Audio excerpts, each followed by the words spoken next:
Hello, everybody. This is episode 196 of Husband and Wife Sentenced to Life, the podcast. Simon here. Laura. Hello. And you join us on what I like to call Bank Holiday Boxing Day. Right. It's been a bank holiday weekend, and I think this is the first time we've had a bank holiday. I know there's some that have happened. Yeah. But this is the first one we've actually tried to do as a bank holiday weekend. Yes. First one we've kind of been part of. Yeah, it's weird, isn't it? Yeah. There have been some since we've been back. Has there? You know, we've not sort of gone switching off Yeah. bank holiday. Right. So we made an effort to do it, which we'll get to in a little while. Please like and subscribe. Yes. We've had some people, you put a post on Facebook and some people did go and like everything for us. So thank you. Yeah, we're on YouTube. You can watch this video if you want to watch it. As I said, it's an anti-masturbatory aide.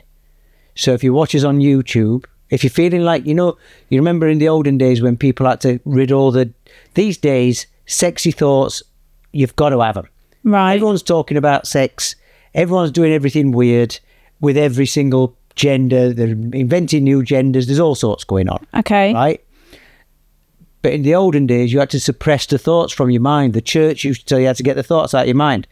I'm not religious, but watching me and you do this podcast, I would say, is an anti-masturbatory aid. I should hope so. I don't know what would do that for me. I don't know. When your dad talked about his balls the other day in front of our children, did that do it for you? I mean, I didn't mind that. Should we explain? Basic Pearl's doing sex education at school. He's not called that anymore. It's probably got a new name now. Like, yeah, PSHE, but it's part of biology lesson. She learned that testicles aren't like balanced. One's lower than the other. Which you surprisingly didn't know. Well, I thought that was just something that happened with old age. You've not always been looking at old ones. It's not something I ever really look at, to be honest. The eye shut. Yeah. Oh, come on. Let's get it back. Even I don't want to go down that. No, but today. So it's been quite funny hearing from a child's point of view. Yeah, it's funny because she's not being shy about it, but she's not like that. She's talking to us about it. So the other day in front of the grandparents, which would have been mortifying for me, probably mortifying for you, probably definitely mortifying for Leo and Honey. Yeah. But Betsy pulls straight in talking about testes. And Grandad just goes, yeah, the outside of your body, keep them cool. You know, sometimes if you see a guy doing this, they're stuck to his legs and we're all like, Anyway, we'll move on. Hypothetical question to kick us off. Yeah.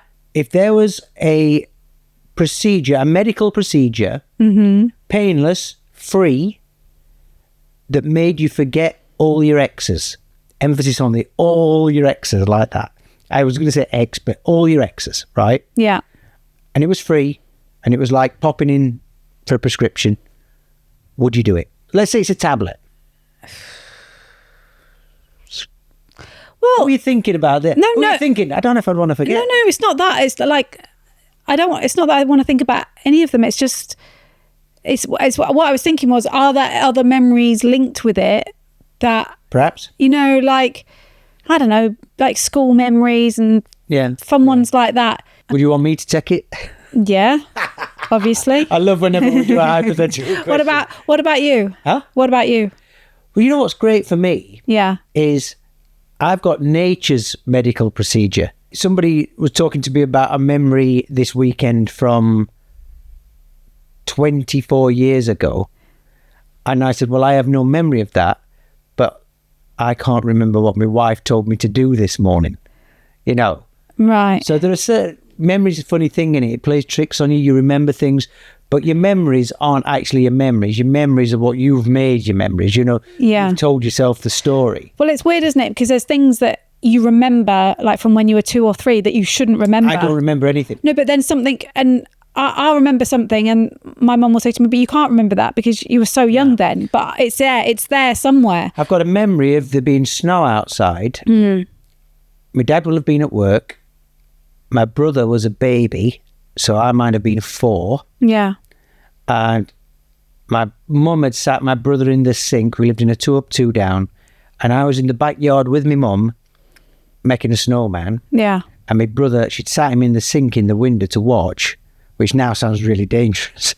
But he'd rubbed a Cadbury's cream egg on the window. Nice. This is probably my earliest memory.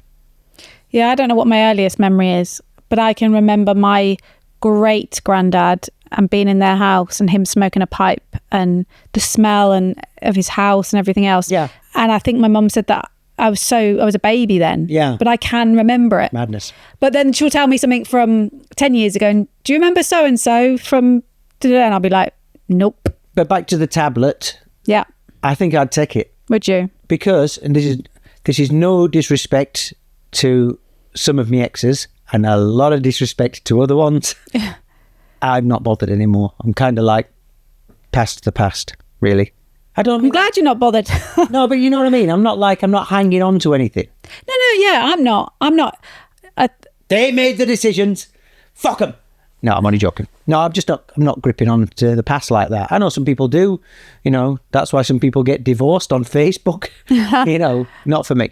Okay. Before we get onto the subject of the bank holiday weekend, Honey came back this weekend. But I've been saying to you, I've got to take some time out. Not from you. I mean, I've been saying that, but that's not the point I'm talking about now. It's a beautiful day today, blue skies. Yeah. And the weekend, we had one day like that. As I said, we normally work through a weekend, even on a normal weekend. Mm-hmm. And we don't take lunch breaks because we work at home.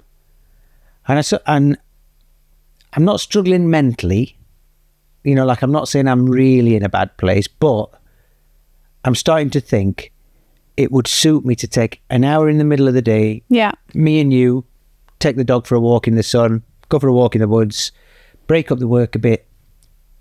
Because I find when Betsy Pearl comes home from school, we've talked about this, I'm in a real...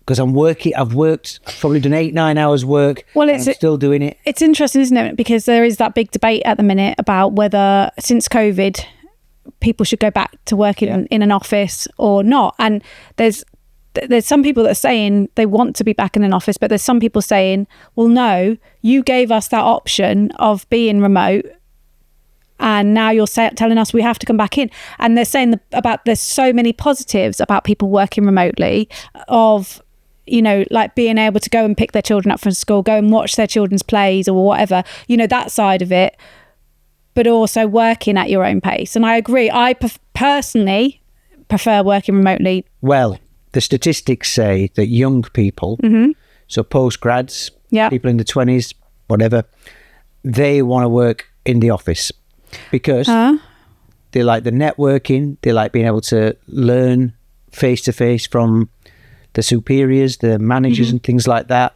and they like the social aspect of being in an office. I can understand that totally. I heard this straight from the horse's mouth on another podcast I was recording a business. Well, it's interesting because the one I heard was the opposite. So I think it just depends who you talk to. You're not talking about people who've got no kids.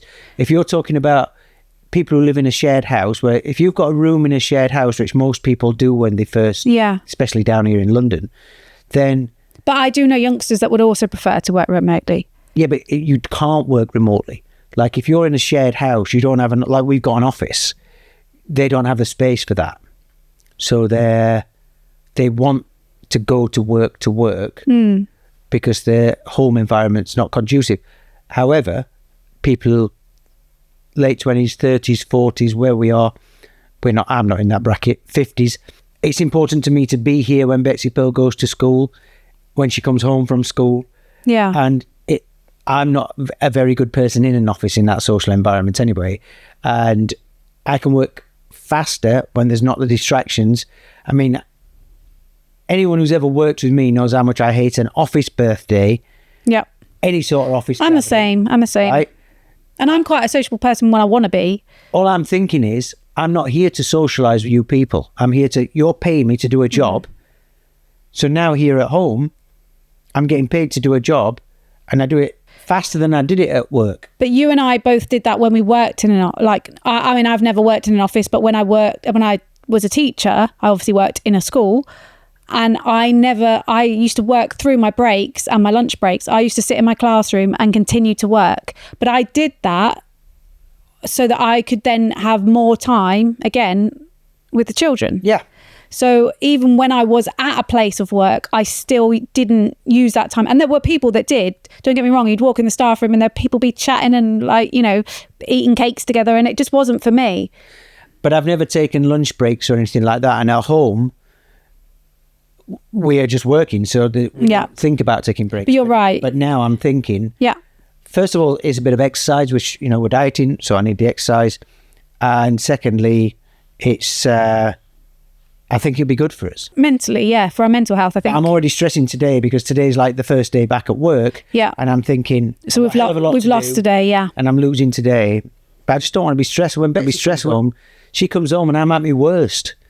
And I could be in a better place. But even then, I need to start saying to myself, right, once she's home, even if I've got a big project on, cut off. Yeah, well, you and I are often either writing an email at 8, 9 o'clock at night. And yeah, you're right. You wanted to mention pointe shoes. Well, not so much the pointe shoes themselves. So Betsy's, they call it on point in ballet. So it's when you get to the stage of where, you know, the shoes where you stand on tippy toes. I had no idea about this. Whenever I've seen ballerinas standing on the toes, I didn't know they were using stilts, fake shoes with steel toe caps. I just thought that was the discipline. You got on your you were light as a feather, you got on your toes and you twinkled around. And I used to think, that's the bloody skill. Yeah. Now I find out they're wearing... They've got a little thing inside a shoe that's hard. Yeah. And let me tell you about these shoes. They look like nothing. If you said to me, put a price on them shoes, I'd say £8. Well, we had to buy a pair for Betsy Pearl the other day. Bearing in mind, we've already bought God knows how many normal pairs of ballet shoes and everything else you need in performing arts. You tell me we've got to go to a specialist shop in Covent Garden. Yeah. As soon as you say it's in Covent Garden, I'm putting 50% tax on. Anywhere in London, yeah. Yeah, but especially Covent Garden. And then when you've got a specialised shop, like a dance shop that's, you know, a particular brand, obviously you're looking at silly prices. But they are, wherever you go, pointe shoes are expensive.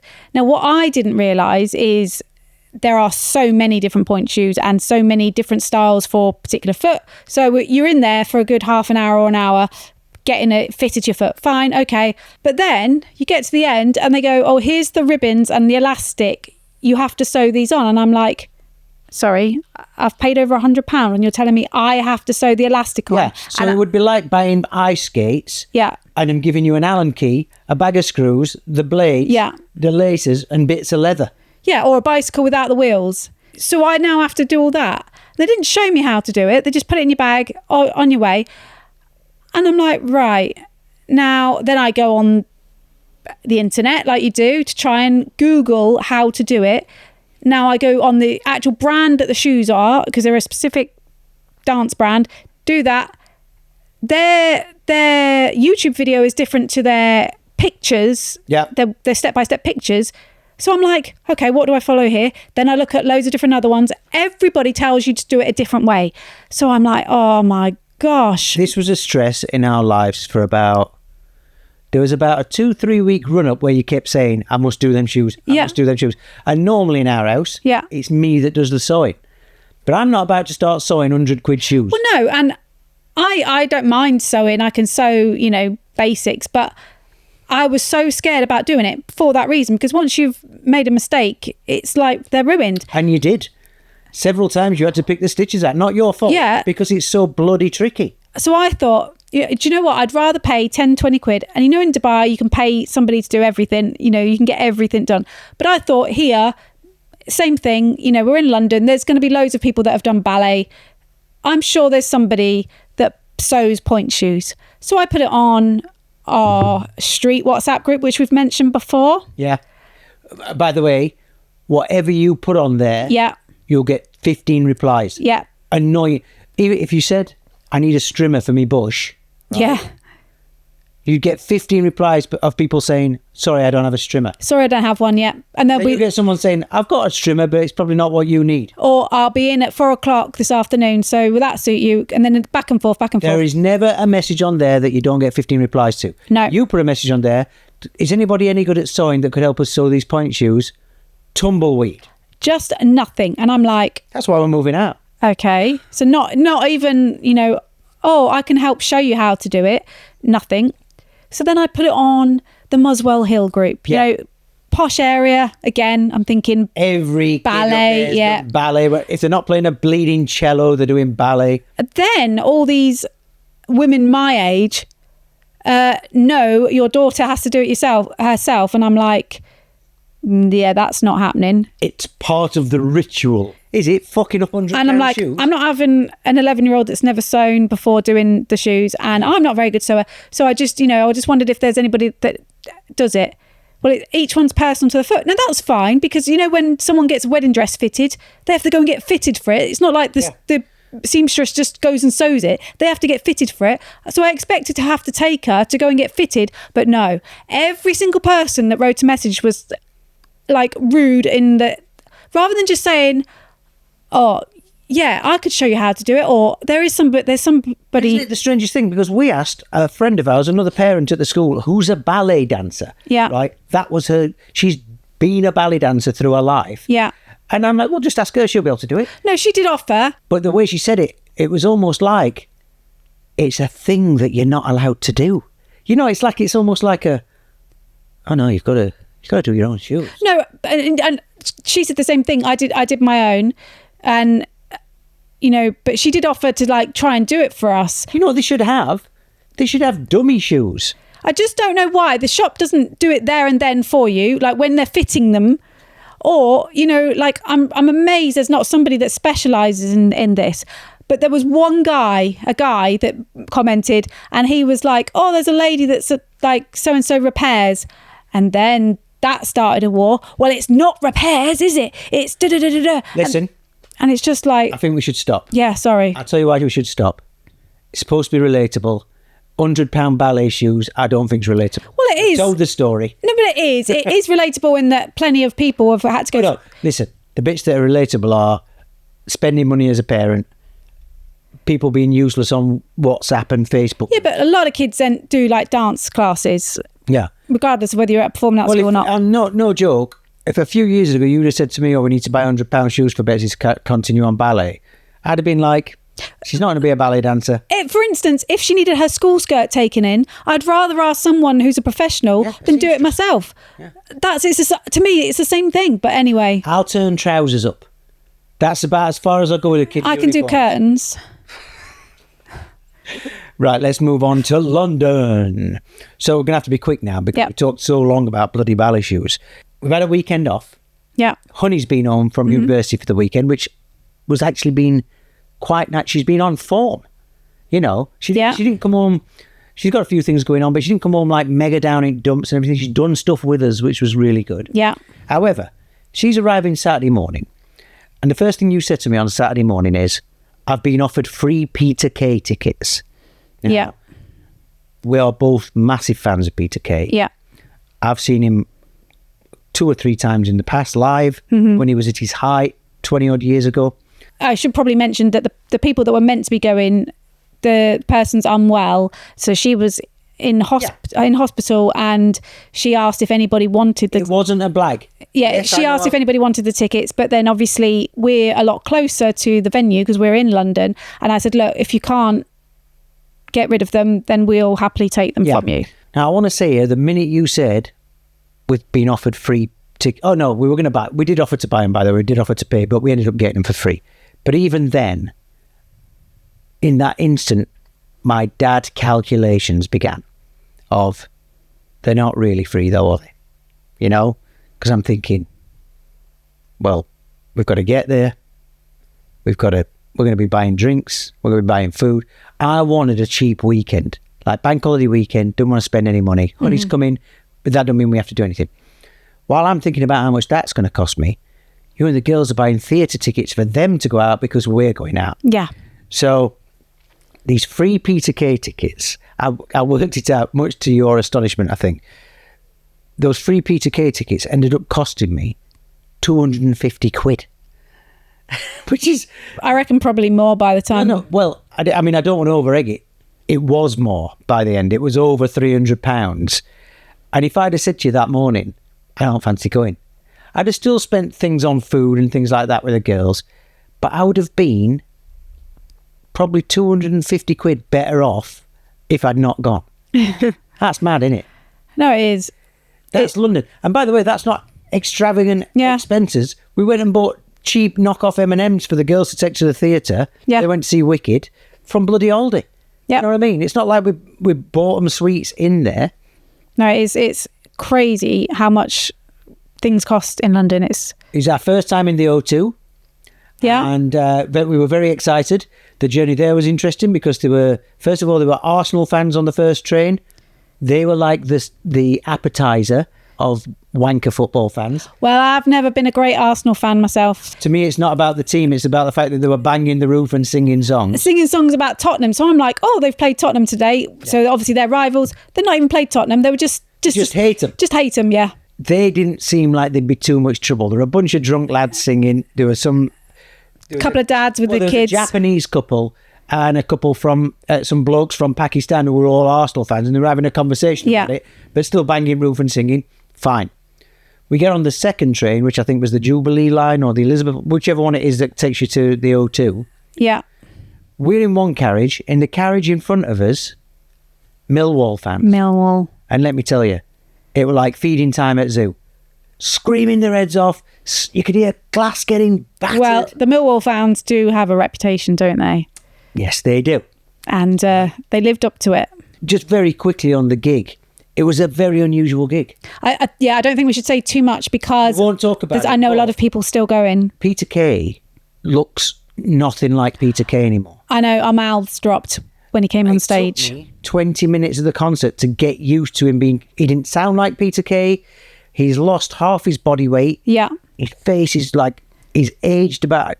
Genuinely, he looks like he's aged 20, 30 years. Yeah. And it was very unusual. I will say this. There were some great moments in it. Yeah. But I came away a little bit disappointed. I would say don't go expecting the normal Peter Kay show where it's just like relatable joke after joke. It's not that. It's not like that. And I guess it's a little bit disappointing from that point of view, but there's other stuff that goes on. There's memorable moments, I'll tell you that. But if you're thinking of Top of the Tower and My Mum Wants a Bungalow and garlic bread and... Where you're literally holding your side the entire night, it's not like that. Yeah. You know, unfortunately. And that's the review on it. We went to Kew Gardens yesterday. Yeah. Oh, sorry, the day, but Sunday. And the sun came out. Yes, it was a nice day. Absolutely loved it. Beautiful place. The people who work on the gates at Kew Gardens, I'll say this, officious bunch of cunts. Jobsworths. Yeah. We had, again, a friend of ours had got free tickets, like a family pass to get us in. Yeah. But they were already in the park, so we had to wait with them at the gate. We explained this to these people on the gate. This woman, well, you've got to wait over there. Yeah. But she wasn't letting anybody within with a ball, little softball. Oh, my God. No, you can't have that. Take that out. Da-da-da. You're the first person I've met at this experience, and you've already made me think it's shit. And then they were moaning, oh, did you see so-and-so yesterday? Yes, she was on gate 1, and I was there. And it's like, oh, my God, is that all you've got to moan about? I turned around to girls and I went, this is their life. Don't become these people. Yeah. So he says, moaning on a podcast. Once we got in there, what a beautiful place. So lovely. And I just want to mention the Treetop Walk. Yeah. Which is I've got the booklet here. It says it's 1,000,000 feet high. 1,000,000. 1,000,000 feet. It's high. Put it that way. You girls went up the stairs. Yeah. I don't know why, because there was a lift. And I went to get in the lift. Mm-hmm. There were 4 people in the lift. I was the 5th. I got in the lift and it beeped and said, this lift is overweight. Somebody must get out. And I looked at the wall and it said maximum occupancy, 8 people. Right. I was the 4th. And I was the 5th. Yeah. And I'm like, well, that's a bit bloody cheeky, innit? I'm not that big. I get out. Yeah. Wait for the next one.